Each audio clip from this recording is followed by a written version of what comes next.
तो ऐसे भैरव का एक और सर्वोत्कृष्ट रूप है जो पूरी दुनिया में सर्वसिद्ध रूप है, वो पूर्ण रूप है। जैसे 10 अवतार लेके भी पूर्ण अवतार कृष्ण हुए, बाकी सब अवतार अर्ध अवतार हुई। पहले मत्स्य अवतार से लेकर के राम अवतार तक सभी अवतार को अर्ध अवतार मानते हैं, कृष्ण अवतार को पूर्ण अवतार मानते हैं। वैसे भैरव का सभी रूप अर्ध रूप है, एक रूप पूर्ण रूप है। वो कौन सा रूप? स्वर्णाकर्षण भैरव महारूप। क्या रूप?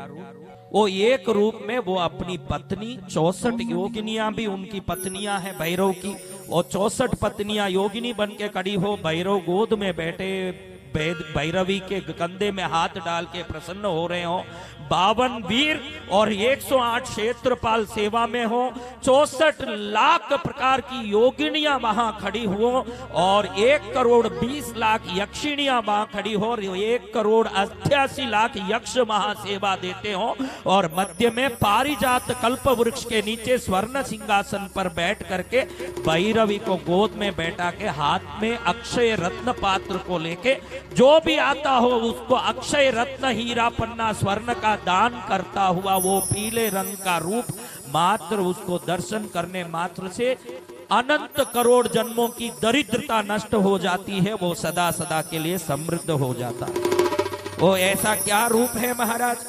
पीला रंग है, मोती के गले में मालाएं, हीरे की माला पहने हैं, रत्न मुकुट धारण किए हैं।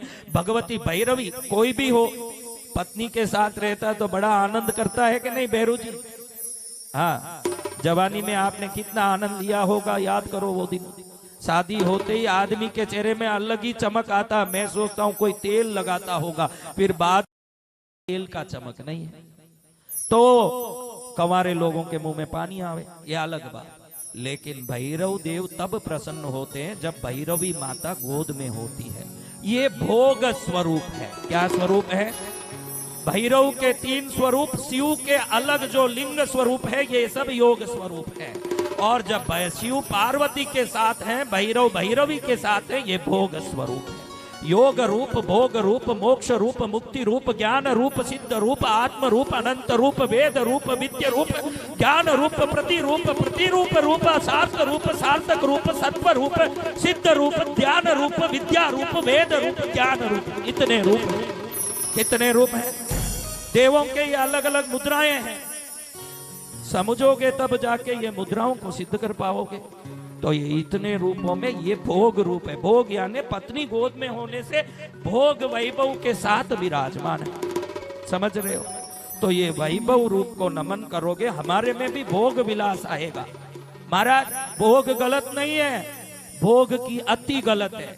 आपके में भोग नहीं होगा तो आगे संतति नहीं होगी, लेकिन काम विकार की वासना से पूरे विकारी बन जाओगे तो कुत्ते की तरह हो जाओगे, और उसी भोग को वंश वृद्धि के लिए उपयोग करोगे तो 7 पीढ़ी तक तुम्हारा नाम अमर रहेगा। ध्यान रखना, भोग भी जरूरी है।